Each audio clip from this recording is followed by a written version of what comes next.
Pastriak would suddenly take over position number 1. Then the battle became a battle for second. Ed Kennedy was looking very strong with car number 0 and moved into position number 2. Kopech dropped back to 3. Wade Cole and George Rodinas would come together as Rodinas would become the victim of circumstances once again and spin to the inside of the racetrack. It was still Charlie Pastriak who was the leader of the competition here. Ed Kennedy was still running in second, and Kirby Monteith was a major factor down low with car number 85. While all that was happening, Reggie Ruggiero was picking them off one at a time, glued to the inside of the racetrack. And Jerry Marquis wasn't letting the Reds get far out of his sight. But it was Charlie Pastriak to take down his first victory of 1991. Ed Kennedy was finishing second over Reggie Ruggiero, Jerry Marquis, and Dan Avery. Pro Stock main event, Ed Carroll, the man that owns Riverside Park Speedway, will be starting to the inside of Scott Booley in this 30-lap feature event. Jerry Marquis and Tom Carey will be starting further back in the pack. Initially in the start, it was a battle for the lead. Ed Carroll was holding on impressively, but Teddy Hebert wasn't far behind, as Scott Booley was trying to get the handles in the outside with car number 26. Tony Papali was coming to the front of the class with ease when Tom Carey would make a bid for position number 1. This was the final stages of this event. Carey was on the outside and doing a little bit of skating when they were 3 wide, and Tony Papali would sneak by. Tommy Fern also became a major factor among the top 5 cars with car number 92. Then Mark Perino would spin. Turcotte would be involved with car number 57, and Booley would also spin to avoid the mix-up. Down the back straightaway on the restart, Tony Papali stands on the throttle and sets the pace with car number 14. Ed Carroll runs in the number 2 spot. Tom Carey sets in 3rd. Then it's Teddy Hebert in the 4th spot with Blaine Bells on the outside. Ed Carroll tries to hold on for 2nd. Papali is your leader. Marquis squeaks by. Carey makes contact. But at the line, it is Tony Papali to take down the victory. Jerry Marquis in for 2nd. Tom Fern is 3rd. Dave Caruso and Mike Duquette. 25 laps would be the story in the late model division, and right from the start, it would be George Haddock with car number 137 to set the pace. That was short-lived as car number 73 for Sonny Fuego would quickly take over the number 1 spot. Gary Pelletier would try to fight off the challenges when Haddock would spin with car number 137. Also involved was Martin Leary with the number 11 automobile. And Jim Rule, well, literally lost the rear end as it would go bouncing around beneath the back end of the automobile. That would bring out a caution and tighten things back up as car number 55 was out for the 9. Back towards the front of the field, once the leader, Sonny Fuego gets bounced around and tossed around, and suddenly car number 57, Johnny Weeks, has no place to go. Mike Quintiliano is so impressive, smoothly coming to the front of this field. Chris Benson Woods is the leader of the pack, looking to make it 2 wins in a row. And Gary Pelletier, in his 2nd week out, is running very strong to the outside. But Chris Benson Wood is the star of this show to take down back-to-back victories. Mike Quintiliano will finish in 2nd over Teddy Chalmers, Gary Pelletier, and Rocco Montiato. Back-to-back victories for Chris Benson Woods really makes him a standout in the late model. But now he's setting his sights on the modified. The car that Ricky Fuller drove is the modified that Benson Woods runs at Monadnock Motor Raceway. Well, now it's time to take another commercial break. And as we go, let's take a look at some of the results from some of your other favorite race facilities.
American Pride in Motorsports is back every Saturday at 6 p.m. at Riverside Park Speedway. It's family fun and the belief in good old American values makes auto racing the entertainment value of the year. Come visit an American tradition, Riverside Park Speedway, a track like no other, every Saturday at 6 p.m. It's 4 NASCAR divisions, the NASCAR Modified Tour, the Pro Stock, the late models, and the Strictly Stock. 16-plus action-packed events every Saturday at 6 p.m. at Riverside Park Speedway. if they race on an oval. No matter what the surface, you'll find them covered in Trackside magazine. Hi, I'm Mike Spank. When I want to read the hottest stories in racing, I turn to Trackside magazine. Trackside publishes every other week, in time to search out the stories behind the news while it's still fresh. Subscribe and save 55% off the cover price. Call 413-781-0500. Planning. Where to get the capital to start this business with my daughter? By investing for the long haul. And forget full commission brokers. I called Charles Schwab. Munis, mutual funds, blue chips, and I saved plenty with Schwab's low commissions. Every day I tell my daughter, think long term. Make your own decisions. Be your own man. Choices. Dad's conservative, and that's okay, but I'm after high return. At Schwab, I can be aggressive. I just bought some high-growth mutual funds and an undervalued stock I know will take off, all by computer and at Schwab's low commission. Dad said, plan ahead, get there first. Maybe that's why my name's on the door first. For a free Schwab Facts Kit, call toll-free 800-338-8000. That's 800-338-8000. We give you more ways to succeed. Next week on Raceweek, it's time for round number 2. More rock'em sock'em action from the Stafford Motor Speedway. We'll also be taking a look at the Canadian-American Tour as they'll be heading for their 4th spot way up to Canada. Hopefully it'll be as exciting as stops 2 and 3 was. The Busch Grand Nationals will be heading into our area at the high banks of Monadnock Motor Raceway. Big change from the Super Speedway to one of the little speedways. Speaking of Monadnock Motor Raceway, let's take a look at Moore's Sunday competition. This was their second event of the 1991 season, and Ricky Fuller drove the Benson Woods car, and guess what? More controversy as we take a look at racing and life from the high bank. It was Mother's Day Sunday, and what a great place for a racing mom to be than at the high banks of Monadnock Motor Raceway. The competition was staged. 35 laps would be the distance for the Winston Racing Series Modified Division. Now, once again, the stage was set. Dunk Rudolph on the inside, Rusty Ball on the outside, 2 of the veteran favorites at the high bank. Then it was bodged to the inside of Cole as the field would go to green. In a turn number 1, it looked like Dunk Rudolph would be the star of this show. Meanwhile, front pack of cars, Jerry Marquis was threading the needle in Bob Judkins' number 2X, and Brian Schofield was trying to get hooked up on the outside.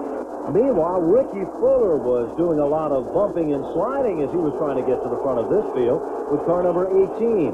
Jerry Marquis was also holding off the pressures of Dwight Jarvis. When Ted Brown was looking very strong on the outside, Rusty Ball was making a bid for the lead. Then suddenly Rick Fuller would make contact with Ted Brown, sending him up on 2 wheels down the back straightaway.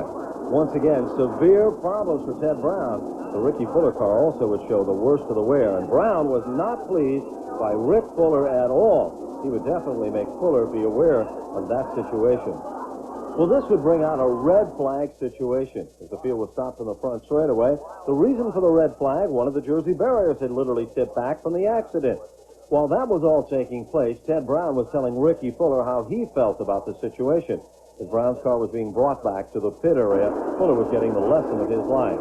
Off the turn, it was Dunk Rudolph still in command. Wade Cole was working the inside of Rusty Ball, who was a factor. Dunk Rudolph was still holding on impressively, and Rusty Ball was still right there. Dwight Jarvis and Wade Cole were also considered factors among the top 4 cars. And suddenly Jarvis would sneak to the inside. Rusty Ball had nosed his way out in front, and Dunk Rudolph was trying desperately to hold on to position number 2. But Jarvis had taken over the runner-up spot. Now it was Wade Cole down underneath Rudolph. Laps Automobile would tell the story once again. Further back in the pack, Brian Schofield was doing some skating, and he would go around with car number 09. To the top side of the racetrack, set Schofield. But things were still under green, and Rusty Ball was still the star of this show. Dwight Jarvis would try, but time was running out. It was Rusty Ball to take down the victory. Dwight Jarvis in for second, Jerry Marquis was third, Dunk Rudolph for fourth, and Wade Cole to finish in the 5th spot. The feature of the Pro Stock division was 35 laps in distance, and right up front it was Brian Kenyon who quickly took over the number 1 spot. Fred Rollins would be challenging Caruso for position number 2. Meanwhile, Jeff Zinemo was getting hooked up to the outside of Gigi Gravel, and Jerry Marquis was down underneath and challenging the 27 of Jim Boniface. Marquis gets bounced around just a bit with car number 73, as Boniface was still holding on in the outside lane. Not far behind was good enough when Funky Karen would move to the front of this class on the inside to take over position number 1. It was Kenyon who now had to settle for the number 2 spot. And Brett Rollins was working him over, and suddenly it was Rollins in position number 2. Gigi Gravel was right there as a factor. Caruso was on the outside.